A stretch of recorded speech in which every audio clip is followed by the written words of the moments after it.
ഇസ്രാ മിഅ്റാജ് മുത്തുനബിയുടെ ജീവിതത്തിലെ നിരവധി യാത്രകളിൽ അമാനുഷികവും അത്യത്ഭുതകരവും ഏറെ പ്രാധാന്യത്തോടെ ചരിത്രത്തിലിടം പിടിച്ചതുമായ യാത്രയാണ് ഇസ്രാ മിഅ്റാജ് അഥവാ നിശാപ്രയാണവും ആകാശാരോഹണവും. ഹിജ്റയടക്കൻ നബിയുടെ പല യാത്രകളിൽ നിന്നും വ്യത്യസ്തതകൾ നിറഞ്ഞതാണ് ഈ സഞ്ചാരം. തന്റെ സംരക്ഷകനായിരുന്ന അബൂത്വാലിബിന്റെയും തന്റെ വീട്ടിലെ ഐശ്വര്യവും സമാധാനവുമായിരുന്ന ഖദീജയുടെയും മരണം നബിയെ വല്ലാതെ പ്രയാസപ്പെടുത്തി. സമാധാനവും ആശ്വാസവും ലഭിക്കുമെന്ന പ്രതീക്ഷയോടുകൂടിയും അല്ലാഹുവിന്റെ മാർഗ്ഗത്തിലേക്ക് ക്ഷണിക്കുന്നതിനു വേണ്ടിയും നബിതങ്ങൾ ത്വായിഫിലേക്ക് പോയെങ്കിലും അവിടെ നിന്നും പ്രയാസത്തിന്റെ കയ്പുനീരുകൾ അനുഭവിച്ചുകൊണ്ടാണ് അദ്ദേഹം മടങ്ങിവന്നത്. ദീനിനെ സംരക്ഷിക്കുവാനുവേണ്ടി തന്റെ അനുചരന്മാരുടെ അബിസീനിയയിലേക്കുള്ള യാത്രയും താനു കൊണ്ടുവന്ന ആദർശത്തെ മക്കയിലുള്ള ആളുകൾ അവഗണിച്ചതും തനിക്കെതിരെ എന്തും ചെയ്യാന് അവര് ധൈര്യം കാണിച്ചതുമെല്ലാം നബിയുടെ മനസ്സിനെ വല്ലാതെ വേദനിപ്പിച്ച കാര്യങ്ങളായിരുന്നു. തിരമാലകള് പോലെ മേൽക്കുമേല് കടന്നുവന്ന ഇത്തരം പ്രയാസങ്ങളുടെ സന്ദർഭത്തില് നബിതങ്ങൾക്ക് അല്ലാഹു നൽകിയ വലിയ ഒരു ആശ്വാസവുമായിരുന്നു ഇസ്രാഉം മിഅ്റാജും. ആരൊക്കെ പ്രവാചകനെ അവഗണിച്ചാലും കുറ്റപ്പെടുത്തിയാലും അല്ലാഹുവിന്റെ മാർഗ്ഗത്തില് അല്ലാഹു പ്രവാചകനെ സഹായിക്കുകയും ശക്തിപ്പെടുത്തുകയും ചെയ്യും എന്നുള്ള ഒരു അറിയിപ്പുകൂടിയായിരുന്നു മിഅ്റാജ്. പ്രബോധനത്തിന്റെ ആദ്യ ദശകം പൂർത്തിയാകുമ്പോൾ ശത്രുക്കൾ ആക്രമമുറകൾ ശക്തികൂട്ടുകയും കുതന്ത്രങ്ങൾ മെനയുകയും ചെയ്യുന്ന സാഹചര്യത്തിലാണ് രണ്ട് സംരക്ഷകർ ഇഹം വിട്ടുപിരിയുന്നത്. ദുഃഖവർഷത്തിനു ശേഷമാണ് അത്ഭുതയാത്രയ്ക്ക് വഴിയൊരുങ്ങുന്നത്. ലോകത്തെ ഏറ്റവും അത്യത്ഭുതകരമായ യാത്രയാണിത്. കണ്ണെത്തും ദൂരത്ത് കാൽപാദങ്ങൾ വയ്ക്കുന്ന അതുല്യ വാഹനപ്പുറത്ത് യാത്രികനായി ലോകനേതാവ് മുഹമ്മദ് നബിയും സഹയാത്രികനായി ജിബ്രീൽ മലക്കും പ്രപഞ്ചസ്രഷ്ടാവുമായി അഭിമുഖ സംഭാഷണത്തിനായി പുറപ്പെട്ട യാത്രയാണ്. ഒരു രാജാവ് തനിക്ക് പ്രിയപ്പെട്ട വ്യക്തിയുടെ അടുത്തേക്ക് പ്രത്യേക ദൂതൻവശം നല്ലൊരു വാഹനവുമായി തന്നെ കാണാൻ ക്ഷണിക്കുന്നതുപോലെ മാലാഖമാരുടെ നേതാവും സന്ദേശവാഹകനുമായ ജിബ്രീലിന്റെ കൂടെ ബുറാഖ് എന്ന അസാധാരണ വാഹനവുമായി തന്റെ ഹബീബിനെ വിളിച്ചുകൊണ്ടുവരാൻ അല്ലാഹു പറഞ്ഞയക്കുകയാണ്. മസ്ജിദുൽ ഹറാമിന്റെ പരിസരത്ത് ഉമ്മുഹാനി ബീവിയുടെ വീട്ടിൽ വിശ്രമിക്കുന്ന മുത്തുനബിയെ വിളിച്ച് സംസം കിണറരികിൽ വെച്ച് മലക്കുകളുടെ നേതൃത്വത്തിൽ നെഞ്ചുകീറി ചിലതെല്ലാം ഒഴിവാക്കി സംസം കൊണ്ട് കഴുകി ശുദ്ധിയാക്കി. ഈമാനും ഹിക്മത്തും നിറച്ച് നബിയെ അവർ യാത്രയ്ക്ക് സജ്ജമാക്കി. യാത്രയ്ക്കുള്ള മുന്നൊരുക്കം തന്നെ യാത്രയുടെ അസാധാരണത്വം വിളിച്ചറിയിക്കുന്നുണ്ട്. മക്കയിലെ മസ്ജിദുൽ ഹറാമിൽ നിന്ന് ഫലസ്തീനിലെ ഖുദ്സ് റോഡ് മാർഗം മക്കയിൽ നിന്ന് 1400 കിലോമീറ്ററുണ്ട് ഖുദ്സിലേക്ക്. നഗരത്തിലുള്ള മസ്ജിദുൽ അക്സയിലേക്ക് ജിബ്രീൽ എന്ന മലക്ക് സഹയാത്രികനായിക്കൊണ്ട് ബുറാഖ് എന്ന അത്ഭുത മൃഗത്തിന്റെ പുറത്ത് മുഹമ്മദ് മുസ്തഫയെ സർവശക്തനായ അല്ലാഹു രാത്രിയുടെ ഏതാനും സമയങ്ങൾക്കുള്ളിൽ കൊണ്ടുപോവുകയും തിരിച്ചുകൊണ്ടുവരികയും ചെയ്തതാണ്. ഇസ്ലാമിൽ സാങ്കേതികമായി ഇസ്രാ രാപ്രയാണം കൊണ്ട് വിവക്ഷിക്കപ്പെടുന്നത് മിഅ്റാജ് വാനാരോഹണം. എന്നാൽ ബൈത്തുൽ മുഖദ്ദസിൽ നിന്ന് 7 ആകാശങ്ങളിലേക്കും അതിനപ്പുറത്തുള്ള അപ്രാപ്യവും അത്യത്ഭുതകരവുമായ മേഖലകളിലേക്കും അല്ലാഹു കൊണ്ടുപോവുകയും വാനലോകത്തുവച്ച് 5 വഖ്ത് നിസ്കാരം നിർബന്ധമാക്കുകയും മറ്റ് നിരവധി ദൃഷ്ടാന്തങ്ങൾ കാണിച്ചുകൊടുക്കുകയും ചെയ്ത് തിരികെ ബൈത്തുൽ മുഖദ്ദസിൽ തന്നെ എത്തിക്കുകയും ചെയ്തതിനാണ് മിഅ്റാജ് എന്ന് പറയുന്നത്. മക്കയിൽ നിന്ന് ഖുദ്സിലേക്കുള്ള നിശാപ്രയാണത്തിനിടയിൽ നിരവധി അത്ഭുത സംഭവങ്ങൾക്കും സാക്ഷിയായ മുത്തുനബി എല്ലാത്തിന്റെയും നേർസാക്ഷി വിവരണം ജിബ്രീലിൽ നിന്ന് ചോദിച്ചറിഞ്ഞുകൊണ്ടേയിരുന്നു. യാത്രമധ്യേ ആദ്യമായി കാണുന്നത് കൃഷിയിറക്കുന്ന ഒരു വിഭാഗത്തെയാണ്. കൃഷിയിറക്കുന്ന ദിവസം തന്നെ അതിന്റെ കൊയ്ത്തും വിളവെടുപ്പും നടക്കുന്നു. ഉടനെ അടുത്ത കൃഷി പ്രത്യക്ഷപ്പെടുന്നു. ഇത് കണ്ട് യാത്ര ഗൈഡിനോട് കാര്യമന്വേഷിച്ച നബിക്ക് ലഭിച്ച പ്രതികരണം ഇങ്ങനെയാണ്: അല്ലാഹുവിന്റെ വഴിയിൽ ധർമ്മസമരം ചെയ്ത ധീരരാണവർ. അവരുടെ ഒരു നന്മയ്ക്ക് 700 ഇരട്ടി പ്രതിഫലം അല്ലാഹു നൽകുമെന്നതിന്റെ ചിത്രീകരണമാണത്. രണ്ടാമതായി കാണുന്നത് പാറക്കല്ലുകൾ കൊണ്ട് സ്വന്തം ശിരസ്സുകൾ തകർക്കുന്ന ഒരു വിഭാഗത്തെയാണ്. തകരും തോറും അവരുടെ ശിരസ്സുകൾ പൂർവ്വസ്ഥിതി പ്രാപിക്കുന്നു, വീണ്ടും തകർക്കുന്നു. നിർബന്ധ നിസ്കാരം നിർവഹിക്കാൻ സന്നദ്ധരല്ലാത്ത വിധം അഹങ്കാരം കൊണ്ട് നടക്കുന്നവരുടെ ശിക്ഷയാണിതെന്ന് മുത്തുനബിയോട് ജിബ്രീൽ വിശദീകരിച്ചു കൊടുത്തു. സകാത്ത് നൽകാത്തവർക്കുള്ള ശിക്ഷയാണ് പിന്നീട് നബിക്ക് കാണിക്കപ്പെട്ടത്. പിൻഭാഗങ്ങൾ തുണിക്കീറുകളുപയോഗിച്ച് മറച്ചുവെച്ച് മൃഗങ്ങളെപ്പോലെ മേഞ്ഞു നടക്കുന്ന ഒരു വിഭാഗം. കള്ളിമുൾച്ചെടികളും നരകവൃക്ഷമായ സഖുവും നരകത്തിലെ ചൂടുകല്ലുകൾ എന്നിവയാണ് അവർ കഴിക്കുന്നത്. ജിബ്രീലും നബിയും ചെന്നെത്തുന്നത് മറ്റൊരാൾക്കൂട്ടത്തിലേക്കാണ്. അവർക്കു മുന്നിൽ വേവിച്ച നല്ല മാംസങ്ങൾ വെച്ചിട്ടുണ്ടെങ്കിലും അത് എടുക്കാതെ അടുത്തുള്ള വേവിക്കാത്ത ദുഷിച്ച മാംസമാണവർ കഴിക്കുന്നത്. ആരാണിവർ എന്ന് നിബിതങ്ങൾ അന്വേഷിച്ചു. നിങ്ങളുടെ സമൂഹത്തിൽ അനുവദനീയമാം വിധം ഉടമപ്പെടുത്തിയ ഭാര്യയോ ഭർത്താവോ ഉണ്ടായിരിക്കെ അവരെ മാറ്റിവെച്ച് അവിഹിതമായി പരസ്ത്രീ പുരുഷബന്ധത്തിൽ കഴിയുന്നവർക്കുള്ള പരിണിതിയാണെന്ന് വിശദീകരിക്കപ്പെടുകയുണ്ടായി. പിന്നീട് നബിതങ്ങൾ കാണുന്നത് വിറകിന്റെ വമ്പൻ ശേഖരത്തിനടുത്ത് നിൽക്കുന്ന ഒരു വ്യക്തിയെയാണ്. മുന്നിലുള്ള വിറക് തന്നെ വഹിക്കാൻ കഴിയാത്ത അദ്ദേഹം വീണ്ടും വിറകുകൾ ശേഖരിച്ചുകൊണ്ടേയിരിക്കുന്നു. ആരാണ് ജിബ്രീൽ ഇത്? മലക്ക് പറഞ്ഞു, സ്വന്തം ഉമ്മത്തിലെ ചിലരുടെ അവസ്ഥയാണിത് നബിയേ. ആളുകളുടെ അമാനത്തുകളും ബാധ്യതകളും ഏറ്റെടുത്ത് അതെല്ലാം യഥാവിധി ചെയ്തു തീർക്കാനോ കൊടുത്തുവിടാനോ കഴിയാത്ത അദ്ദേഹം വീണ്ടും ഉത്തരവാദിത്തങ്ങൾ ഏറ്റെടുത്തുകൊണ്ടിരിക്കുന്നു. അവരെ കാത്തിരിക്കുന്ന അവസ്ഥയാണിത്. നബിതങ്ങൾ സഹയാത്രികനോടൊപ്പം യാത്ര തുടർന്നുകൊണ്ടേയിരിക്കുകയാണ്. അതിഭീകരമായ കാഴ്ചയാണ് പിന്നീട് ദൃശ്യമായത്. ഒരു സംഘം സ്വന്തം നാവുകളും ചുണ്ടുകളും ഇരുമ്പുകത്രികകളുപയോഗിച്ച് മുറിച്ചുകൊണ്ടിരിക്കുകയാണ്. മുറിയും തോറും പൂർവ്വസ്ഥിതി പ്രാപിക്കുന്ന അവയവങ്ങൾ വീണ്ടും ഛേദിക്കപ്പെടുകയാണ്. വിനാശത്തിന്റെ പ്രഭാഷകരാണിവരെന്ന് ജിബ്രീൽ നബിക്കു പറഞ്ഞുകൊടുത്തു. കഠോരമായ ശകാരവർഷങ്ങൾ നടത്തി പിന്നീട് അതിന്റെ പേരിൽ ഖേദപ്രകടനങ്ങൾ നടത്തുമെങ്കിലും വേണ്ടവിധം തിരിച്ചെടുക്കാൻ കഴിയാത്തവരുടെ ഉപമയാണ് നബിതങ്ങൾക്ക് പിന്നീട് കാണിക്കപ്പെട്ടത്. അഥവാ ചെറിയൊരു കല്ല്, അതിൽ നിന്നും ഒരു വലിയ കാള പുറത്തേക്ക് വരുന്നു. ആ സുഷിരത്തിലൂടെ തന്നെ ആ ജീവിക്ക് ഉള്ളിൽ കയറിപ്പറ്റണം. ശ്രമിക്കുന്നുണ്ടെങ്കിലും എല്ലാം വിഫലമാവുകയാണ്. ഇങ്ങനെ നിരവധി അനുഭവങ്ങളും കാഴ്ചകളും കണ്ടും ചിന്തിച്ചും അനുഭവിച്ചുമാണ് തിരുനബിയും ജിബ്രീലും യാത്ര തുടരുന്നത്. യാത്രയുടെ തൽക്കാല വിരാമം ബൈത്തുൽ മുഖദ്ദസിലാണ്. അവിടെയെത്തിയ ഉടനെ വാഹനം നിർത്തിയിട്ട് പള്ളിയിൽ പ്രവേശിച്ച് സന്നിഹിതരായ നബിമാർക്കും മാലാഖമാർക്കും നിസ്കാരത്തിന് നേതൃത്വം നൽകി. അവിടുന്നങ്ങോട്ടുള്ള യാത്രയാണ് ആകാശയാത്ര അഥവാ മിഅ്റാജ്. ബൈത്തുൽ മുഖദ്ദസിൽ നിന്ന് ആകാശലോകത്തേക്ക് ജിബ്രീൽ കൊണ്ടുപോവുകയും ഓരോ ആകാശങ്ങളിലെത്തുമ്പോഴും അതിന്റെ പാറാവുകാരോട് സമ്മതം ചോദിച്ച ശേഷം പ്രവേശിച്ചു. ജിബ്രീൽ പ്രവേശനകവാടം തുറക്കാനാവശ്യപ്പെടുമ്പോൾ മറുഭാഗത്തുനിന്ന് തിരിച്ചു ചോദിക്കും, ആരാണ്? ജിബ്രീലാണെന്ന് പറയുമ്പോൾ നിങ്ങളുടെ കൂടെ ആരാണ് എന്ന് ചോദിക്കും. മുഹമ്മദ് നബിയാണ് എന്ന് ജിബ്രീൽ പറയും. അന്നേരം അവിടത്തോട് ഇന്നേരം ഇങ്ങോട്ട് പുറപ്പെടാൻ നിർദ്ദേശിക്കപ്പെട്ടതാണോ എന്ന് ചോദ്യമുയരും. അതേ എന്ന് കേൾക്കലോടെ നല്ല അഭിവാദ്യവചനങ്ങളാൽ പ്രവേശനാനുമതി നൽകപ്പെടും. ഇങ്ങനെ 7 ആകാശങ്ങളിലും നടന്നിട്ടുണ്ട്. 1-ാം ആകാശത്ത് പ്രവേശിച്ചപ്പോൾ അവിടെ അത്യുന്നതനായ ഒരു പൂർണ്ണ മനുഷ്യനെ ദർശിച്ചു. അദ്ദേഹത്തിന്റെ വലതുഭാഗത്തെ കവാടത്തിലൂടെ സുഗന്ധവും ഇടതുഭാഗത്തെ കവാടത്തിലൂടെ ദുർഗന്ധവും വമിക്കുന്നുണ്ട്. വലതുഭാഗത്തേക്ക് നോക്കുമ്പോൾ ചിരിക്കുകയും സന്തോഷിക്കുകയും ചെയ്യുന്ന ആ വ്യക്തി ഇടതുവശത്തേക്ക് നോക്കുമ്പോൾ ദുഃഖിച്ചു പരവശനാവുകയാണ്. നബിതങ്ങൾ ചോദിച്ചു, ആരാണ് ജിബ്രീലേ ഇത്? ജിബ്രീൽ പറഞ്ഞു, അങ്ങയുടെ പിതാവ് ആദം നബിയാണത്. വലതുഭാഗത്തെ സ്വർഗകവാടത്തിലൂടെ കടന്നുപോകുന്നവരെ കാണുമ്പോൾ സന്തോഷിക്കുന്ന അദ്ദേഹം ഇടതുഭാഗത്തെ നരകകവാടത്തിലൂടെ പോകുന്നവരെ കാണുമ്പോൾ ദുഃഖിക്കുകയുമാണ്. 2-ാം ആകാശത്തേക്ക് കടന്ന ഇരുവരും 2 യുവാക്കളെയാണ് അവിടെ കണ്ടത്. നബിതങ്ങൾ ചോദിച്ചു, ആരാണിവർ? മാതൃസഹോദരീ പുത്രന്മാരായ സകരിയ നബിയും ഈസാ നബിയും എന്നിവരാണവർ. ജിബ്രീൽ മറുപടി നൽകി, 3-ാം ആകാശത്ത് യൂസുഫ് നബി, 4-ൽ ഇദ്രീസ് നബി, 5-ൽ ഹാറൂൻ നബി, 6-ൽ മൂസാ നബി എന്നിവരെയാണ് മുത്തുനബി തങ്ങൾ കണ്ടത്. 7-ാം ആകാശത്തേക്ക് പ്രവേശിച്ചപ്പോൾ സ്വർഗകവാടത്തിൽ ഒരു കസേരയിലിരിക്കുന്ന നരകയേറിയ ഒരു മനുഷ്യനെ കണ്ടു. അദ്ദേഹത്തിന്റെ അടുത്ത് കുറെ ആളുകളിരിക്കുന്നുണ്ട്. ചിലർ കടലാസുപോലെ വെളുത്തവരാണ്, മറ്റു ചിലർ കലർപ്പ് നിറത്തിലുള്ളവരും. 2-ാം വിഭാഗം അടുത്തുള്ള നദിയിൽ കുളിച്ചുവന്നപ്പോൾ അവരുടെ നിറത്തിൽ അല്പം മാറ്റം സംഭവിച്ചു. വീണ്ടും മറ്റൊരു നദിയിലിറങ്ങി കുളിച്ചപ്പോൾ നിറം വീണ്ടും മാറി. 3-ാം നദിയിൽ നിന്ന് കുളിച്ചു കയറിയപ്പോൾ അവരും ആദ്യ വിഭാഗത്തെപ്പോലെ വെളുത്തവരായി. എല്ലാത്തിന്റെയും വിശദീകരണം ചോദിച്ച നബിയോട് ജിബ്രീൽ പറഞ്ഞു, ഇരിക്കുന്നത് അങ്ങയുടെ പിതാവ് ഇബ്രാഹിം നബിയാണ്.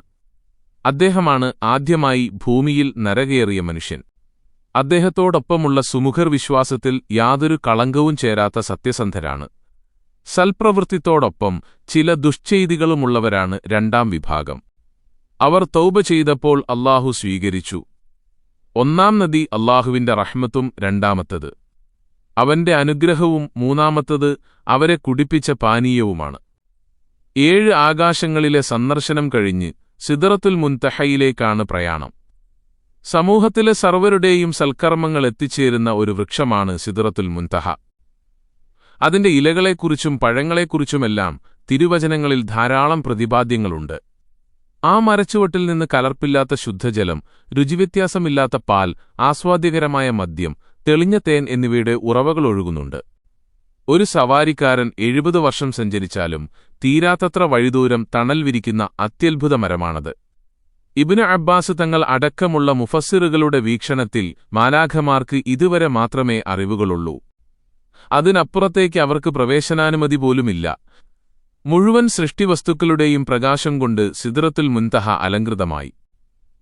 അല്ലാഹുവിന്റെ പ്രകാശത്തിൽ നിന്ന് ആവരണം ചെയ്തതെല്ലാം അതിനെ അലങ്കരിച്ചപ്പോൾ അതിന് രൂപഭേദം വന്നു. അതിന്റെ വർണ്ണന നടത്തുവാൻ ആർക്കും സാധ്യമല്ലെന്ന് മുത്തുനബിതങ്ങൾ തന്നെ പറഞ്ഞിട്ടുണ്ട്. മലക്കുകളെല്ലാം അതിന്റെ ചില്ലകളിൽ ഇടം പിടിച്ചിട്ടുണ്ട്. ലോകനാഥൻ തന്റെ പ്രിയനോട് സംസാരിക്കുവാനും സമ്മാനങ്ങൾ നൽകുവാനും സജ്ജീകരണങ്ങൾ പൂർത്തിയാക്കപ്പെട്ടു. അവിടെ വെച്ച് സവിശേഷ രീതിയിൽ പ്രത്യേക രൂപഭാവങ്ങളൊന്നുമില്ലാതെ അല്ലാഹുവിനെ തിരുനബി കാണുകയും സംസാരിക്കുകയും ചെയ്തു. ഒരു വിശ്വാസിയുടെ ജീവിതത്തിലെ സവിശേഷ നേട്ടം ഇതുമാത്രമാണ്. മുത്ത് ഹബീബ് തങ്ങൾക്ക് മാത്രമേ ഇത് സാധ്യമായിട്ടുള്ളൂ. ഈ യാത്രയുടെ ഏറ്റവും വലിയ സവിശേഷതയും ഈ അഭിമുഖമാണ്. അഭിമുഖത്തിനിടയിൽ അങ്ങേക്ക് ആവശ്യമുള്ളത് ചോദിക്കാൻ മുത്തുനബിയോട് അല്ലാഹു ആവശ്യപ്പെട്ടു. തന്റെ മുൻ പ്രവാചകർക്ക് നൽകിയൊരു പാട് മഹത്വങ്ങൾ വിശദീകരിച്ച മുഹമ്മദ് നബി തങ്ങൾ തനിക്കുവേണ്ടി ഒന്നും ചോദിക്കാൻ മുതിർന്നില്ല.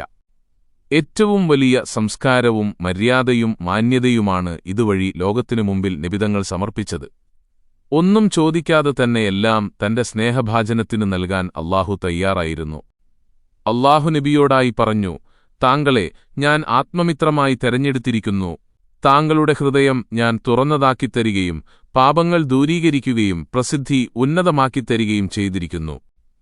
എന്റെ നാമം പറയപ്പെടുമ്പോഴൊക്കെ താങ്കളും പറയപ്പെടുന്നതാണ്. അങ്ങയുടെ ഉമ്മത്തിനെ മാനവികതയ്ക്കുവേണ്ടി ഉയിർത്തെഴുന്നേൽപ്പിക്കപ്പെട്ട ഉത്തമ സമുദായമാക്കി തന്നിരിക്കുന്നു. താങ്കൾ എന്റെ അടിമയും റസൂലുമാണെന്ന് അനുയായികൾ സാക്ഷ്യം വഹിക്കാതെ ഒരു ഖുതുബയും പൂർണ്ണമാകാത്ത വിധം ഞാനാക്കിയിരിക്കുന്നു. സുഹൃദയങ്ങളിൽ വേദഗ്രന്ഥം കൊണ്ടു നടക്കുന്ന അനുയായികളെയും താങ്കൾക്ക് ഞാൻ നൽകി. ഏറ്റവുമാദ്യം സൃഷ്ടിക്കപ്പെട്ട താങ്കൾ നിയോഗത്തിൽ അന്തിമനാണ്. പരലോകത്ത് ആദ്യ വിധി താങ്കൾക്കു വേണ്ടിയായിരിക്കും. മറ്റൊരു പ്രവാചകനും നൽകാത്ത ആവർത്തിച്ചോദപ്പെടുന്ന 7 സൂക്തങ്ങളടങ്ങിയ ഫാത്തിഹ അങ്ങേക്ക് ഞാൻ കനിഞ്ഞേകിയിരിക്കുന്നു. അങ്ങയെ സമാരംഭകനും ഉപസംഹാരകനുമാക്കിയത് ഞാനാണ്. ഹൗദുൽ കൗസർ കൊണ്ടും അർശിന് ചുവട്ടിലെ നിധിയിൽ നിന്നുള്ള സൂക്തങ്ങൾ കൊണ്ടും സൂറത്തുൽ ബഖറയിലെ അവസാന സൂക്തങ്ങൾ അനുഗ്രഹിച്ചിരിക്കുന്നു. ഇത്രയും പറഞ്ഞ ശേഷമാണ് മുത്തുനബി തങ്ങൾക്കും സമൂഹത്തിനും നിസ്കാരം അല്ലാഹു നിർബന്ധമാക്കുന്നത്. ആദ്യം 50 ആയിരുന്നെങ്കിലും മൂസാനബിയുടെ ഇടപെടലിലൂടെ അത് 5 ചുരുക്കുകയായിരുന്നു. ആദ്യത്തെ കാഴ്ചകൾക്ക് പുറമെ മറ്റനവധി സംഭവങ്ങൾക്കും മുത്തുനബി തങ്ങൾ ഈ യാത്രയിൽ സാക്ഷിയായിട്ടുണ്ട്. ഹലാൽ ഒഴിവാക്കി ഹറാം കഴിക്കുന്നവർ, പലിശ ഭക്ഷിക്കുന്നവർ, അനാഥകളുടെ സമ്പത്തെടുക്കുന്നവർ, വേശ്യകൾ തുടങ്ങിയവരെല്ലാം ഭീകരമായതും നടുക്കുന്നതുമായ ശിക്ഷകൾക്ക് വിധേയരാകുന്ന കാഴ്ച നബിതങ്ങൾ കണ്ടിട്ടുണ്ടെന്ന് ഹദീസുകളിൽ കാണാം. 7-ാം ആകാശത്തിലെ ദിനേന 70,000 മാലാഖമാർ സന്ദർശിക്കുന്ന ബൈത്തുൽ മഅമൂറിലും മുത്ത് ഹബീബ് തങ്ങൾ പ്രവേശിച്ചിട്ടുണ്ട്. മക്കയിൽ നിന്നും ഫലസ്തീനിലെ ബൈത്തുൽ മുഖദ്ദിസിലേക്കും അവിടുന്ന് 7 ആകാശങ്ങളിലേക്ക് മറ്റനേകം സ്ഥലങ്ങളിലേക്കും കൊണ്ട് പോവപ്പെട്ട മുഹമ്മദ് നബി തങ്ങൾ അതേ രാത്രി പ്രഭാതമാകുമ്പോഴേക്ക് താൻ കിടന്നിരുന്ന അതേ സ്ഥാനത്തേക്ക് തിരിച്ചെത്തി. തന്റെ അനുഭവങ്ങൾ മക്കക്കാരോട് വിവരിച്ചാൽ അവർ പരിഹസിക്കുമെന്ന് നബിതങ്ങൾക്ക് തീർച്ചയായിരുന്നു. കാര്യങ്ങളറിഞ്ഞ അബൂജഹൽ നബിയെയും ദീനിനെയും സത്യവിശ്വാസികളെയും പരിഹസിക്കാൻ ഇതൊരവസരമായി കണ്ടു. പലരെയും വിളിച്ചുകൊണ്ടുവന്നു നബിതങ്ങൾക്ക് മുന്നിൽ ഹാജരാക്കി. തന്റെ അനുഭവം അവരുമായും നബി പങ്കുവച്ചു. കൂട്ടത്തിലുണ്ടായിരുന്ന ബൈത്തുൽ മുഖദ്ദിസ് കണ്ടവർ ആ പള്ളിയുടെ വർണ്ണനകൾ വിശദീകരിക്കാൻ ആവശ്യപ്പെട്ടു. അല്ലാഹുവിന്റെ സഹായത്തോടെ കൃത്യമായി അത് വിവരിച്ചു.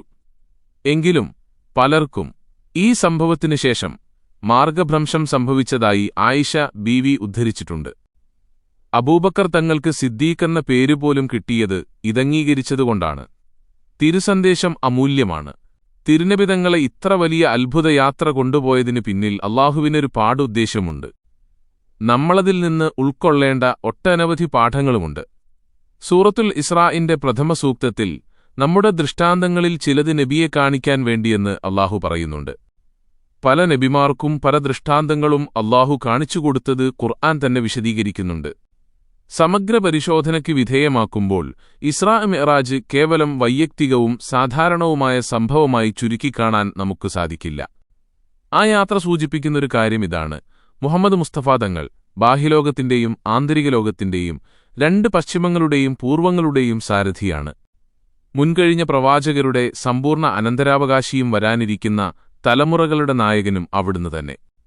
മനുഷ്യരാശിയുടെ വിമോചനത്തിന് നിയുക്തരായ മിക്ക ദൂതരുടെയും ആത്മീയസ്ഥാനം ബൈത്തുൽ മുഖദ്ദിസായിരുന്നു. മുത്തുനബി തങ്ങൾ മുതൽ ലോകാവസാനം വരെയുള്ളവരുടെ വിശ്വാസികളുടെ ഖിബില കഅബയും ഖുദ്സും പരസ്പരം ബന്ധിക്കുന്ന യാത്രയായിരുന്നല്ലോ ഇസ്രാ. ഖുദ്സിൽ ചെന്ന് സർവർക്കും നേതൃത്വം നൽകി നിസ്കരിച്ചതിന്റെ വ്യംഗ്യഭാഷ്യം സർവ്വമതങ്ങളുടെയും സമുന്നത സാരഥ്യം അവിടുത്തെ കരങ്ങളിലാണെന്നാണ്. യാത്രക്കിടയിൽ കണ്ട സർവ്വനബിമാരും ഹബീബിനെ വാഴ്ത്തുകയും ആഗമനത്തിൽ സന്തോഷം പ്രകടിപ്പിക്കുകയുമുണ്ടായി. ഇതെല്ലാം വലിയ സന്ദേശങ്ങളാണ് സമൂഹത്തിന് സമർപ്പിക്കുന്നത്. റോമാ സാമ്രാജ്യത്തിന് കീഴിലായിരുന്ന ഖുദ്സിലേക്ക് അല്ലാഹു ഹബീബിനെ കൊണ്ടുപോയത് അവിടുണ്ടായിരുന്ന സർവ്വമതക്കാർക്കും തങ്ങളുടെ കാലം കഴിഞ്ഞുവെന്നും ലോകനേതാവ് ആഗതനായിട്ടുണ്ടെന്നും അവരെ അംഗീകരിക്കേണ്ടത് തങ്ങളുടെ ബാധ്യതയാണെന്നും ബോധ്യപ്പെടുത്താൻ കൂടിയാണ്. പ്രബോധനവുമായി മുന്നോട്ടു നീങ്ങുന്ന നബിയുടെ മുന്നിൽ പ്രതിബന്ധങ്ങൾ കുമിഞ്ഞുകൂടിയപ്പോഴുണ്ടായ ഈ യാത്രയുടെ മറ്റൊരു പൊരുൾ, തന്റെ പ്രബോധനത്തിന് നല്ലൊരു ഭൂമിക തയ്യാറാക്കപ്പെടുമെന്നു ചുരുങ്ങിയ സമയത്തിനുള്ളിൽ ഇസ്രാവും മിഅ്റാജും കഴിഞ്ഞതുപോലെ മദീന കേന്ദ്രീകരിച്ച് ക്ഷിപ്രകാലത്തിൽ ഇസ്ലാം വ്യാപിക്കുമെന്നുമാണ്. ഫർള് നിസ്കാരങ്ങളുടെ മഹത്വവും അദ്വിതീയ സ്ഥാനവും ഉദ്ഘോഷിക്കുന്ന യാത്ര കൂടിയാണ് മിഅ്റാജ്. നിസ്കാരം കൃത്യമായി ജീവിതത്തിൽ പകർത്തുകയും ഈ സമ്മാനം നമുക്ക് ലഭിച്ച യാത്രയുടെ ദിവസം റജബ് 27 ഹബീബിനെ പ്രത്യേകം സ്മരിക്കുകയും ഈ യാത്രയുടെ സ്മരണകളെ അയവിറക്കുകയും ഫുഖഹാ നിർദ്ദേശിച്ച പോലെ സുന്നത്ത് നോമ്പെടുക്കുകയും ചെയ്യുക. അല്ലാഹു തൗഫീഖ് നൽകട്ടെ. ആമീൻ. മുഹമ്മദ് നബി തങ്ങൾ തന്റെ ആകാശയാത്രയായ ഇസ്രാ മിഅ്റാജിന് ശേഷം മക്കയിൽ തിരിച്ചെത്തിയതു മുതലുള്ള ചരിത്രം വളരെ നിർണായകമായ മാറ്റങ്ങളുടേതായിരുന്നു. ഖുറൈശികളുടെ പരിഹാസവും അബൂബക്കർ സിദ്ദീഖ് തങ്ങളുടെ വിശ്വാസവും മിഅ്റാജ് യാത്രയെക്കുറിച്ച് നബിതങ്ങൾ വിവരിച്ചപ്പോൾ മക്കയിലെ ഖുറൈശികൾ അത് അവിശ്വസിക്കുകയും പരിഹസിക്കുകയും ചെയ്തു. ഒരു രാത്രി കൊണ്ട് ഇത്രയും വലിയ ദൂരം യാത്ര ചെയ്തു എന്നത് അവർക്ക് യുക്തിപരമായി ഉൾക്കൊള്ളാൻ കഴിഞ്ഞില്ല. എന്നാൽ ഈ വാർത്ത കേട്ടപ്പോൾ അബൂബക്കർ സിദ്ദീഖ് തങ്ങൾ പറഞ്ഞത്, ഇത് നബിതങ്ങൾ പറഞ്ഞതാണെങ്കിൽ ഞാനത് വിശ്വസിക്കുന്നു എന്നാണ്. ഇതിനുശേഷമാണ് അദ്ദേഹത്തിന് സിദ്ദീഖ് സത്യസന്ധൻ എന്ന പദവി ലഭിച്ചത്. പിന്നീട് ബൈത്തുൽ മുഖദ്ദസിനെക്കുറിച്ചുള്ള ചോദ്യങ്ങളാണ് നബിതങ്ങൾ ഇത്രയും വേഗം യാത്ര പോയി വന്നുവെന്ന് വിശ്വസിക്കാത്ത ഖുറൈശികൾ അദ്ദേഹത്തെ പരീക്ഷിക്കാൻ തീരുമാനിച്ചു. അവർ ബൈത്തുൽ മുഖദ്ദസിലെ തൂണുകളെക്കുറിച്ചും വാതിലുകളെക്കുറിച്ചും ചോദ്യങ്ങൾ ചോദിച്ചു. അല്ലാഹു ആ പള്ളി നബിതങ്ങളുടെ കണ്ണുകൾക്ക് മുന്നിൽ വെളിപ്പെടുത്തിക്കൊടുക്കുകയും അദ്ദേഹം ഓരോ ചോദ്യത്തിനും കൃത്യമായ മറുപടി നൽകുകയും ചെയ്തു. മിഅ്റാജിന് ശേഷം മക്കയിലെ പീഡനങ്ങൾ വർദ്ധിച്ചു. എന്നാൽ ഇതേ കാലയളവിൽ മദീനയിൽ അഥവാ യഥ്രിബിൽ നിന്ന് വന്ന ചില ആളുകൾ ഇസ്ലാം സ്വീകരിക്കുകയും നബിതങ്ങളെ മദീനയിലേക്ക് ക്ഷണിക്കുകയും ചെയ്തു. ഇത് ചരിത്രപ്രസിദ്ധമായ അഖബ ഉടമ്പടികൾക്ക് വഴിതെളിച്ചു. മിഅ്റാജ് യാത്രയിലാണ് മുസ്ലിങ്ങൾക്ക് 5 നേരത്തെ നിസ്കാരം നിർബന്ധമാക്കപ്പെട്ടത്. മക്കയിൽ തിരിച്ചെത്തിയ ശേഷം നബിതങ്ങൾ സഹാബികൾക്ക് നിസ്കാരത്തിന്റെ രീതികളും സമയങ്ങളും പഠിപ്പിച്ചുകൊടുത്തു. ഇസ്ലാമിലെ ഏറ്റവും പ്രധാനപ്പെട്ട ആരാധനാകർമ്മം വ്യവസ്ഥാപിതമായത് ഇതിനുശേഷമാണ്. ഹിജ്റ, മക്കയിൽ നിന്നുള്ള പലായനം. മിഅ്റാജ് കഴിഞ്ഞ് ഏകദേശം 1 വർഷത്തിനുശേഷം മക്കയിലെ ജീവിതം അസാധ്യമായ സാഹചര്യത്തിൽ അല്ലാഹുവിന്റെ കൽപ്പനപ്രകാരം നബിതങ്ങൾ മദീനയിലേക്ക് ഹിജ്റ പോയി. ഇത് ഇസ്ലാമിക ചരിത്രത്തിലെ പുതിയൊരു യുഗത്തിന് അഥവാ ഹിജ്റ വർഷം തുടക്കം കുറിച്ചു. ചുരുക്കത്തിൽ മിഅ്റാജ് യാത്ര നബിതങ്ങൾക്ക് വലിയൊരു ആശ്വാസവും ആത്മവിശ്വാസവും നൽകി. മക്കയിലെ കഠിനമായ പീഡനങ്ങൾക്കിടയിലും തന്റെ ദൗത്യം തുടരാൻ ഇത് അദ്ദേഹത്തെ പ്രാപ്തനാക്കി. താമസിയാതെ തന്നെ ഇസ്ലാമിക ചരിത്രത്തിലെ ഏറ്റവും വലിയ മാറ്റമായ ഹിജ്റ സംഭവിക്കുകയും ചെയ്തു. മിഅ്റാജ് യാത്രക്കും അഖബ ഉടമ്പടികൾക്കും ശേഷം ഇസ്ലാമിക ചരിത്രത്തിലെ ഏറ്റവും പ്രധാനപ്പെട്ട അധ്യായമായ ഹിജ്റയും മദീനയിലെ ജീവിതവുമാണ് ആരംഭിക്കുന്നത്. മക്കയിൽ നിന്നുള്ള പലായനം. മക്കയിലെ ഖുറൈശികളുടെ മർദ്ദനം സഹിക്കവയ്യാതെ വന്നപ്പോൾ അല്ലാഹുവിന്റെ കൽപ്പനപ്രകാരം നബിതങ്ങൾ തന്റെ ജന്മനാടായ മക്കയിൽ നിന്നും മദീനയിലേക്ക് യാത്ര തിരിച്ചു.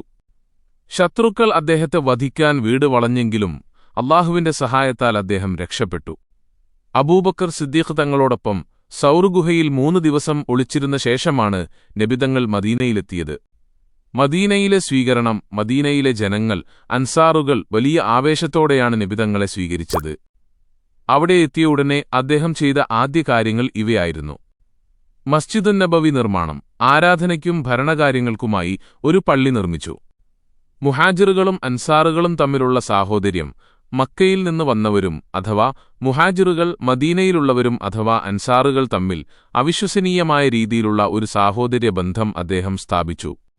മുസ്ലിങ്ങളും ജൂതന്മാരും ഉൾപ്പെടെയുള്ള വിവിധ വിഭാഗങ്ങൾക്കിടയിൽ സമാധാനത്തോടെ ജീവിക്കാനുള്ള ഒരു ഭരണഘടന മദീന കരാർ നബിതങ്ങൾ ഉണ്ടാക്കി. പിന്നീടുണ്ടായ നിർണായക യുദ്ധങ്ങൾ. മദീനയിൽ ഇസ്ലാം ശക്തിപ്പെട്ടതോടെ ഖുറൈശികൾ മദീനയെ ആക്രമിക്കാൻ തുടങ്ങി. ഇത് പ്രധാനപ്പെട്ട ചില യുദ്ധങ്ങൾക്ക് കാരണമായി.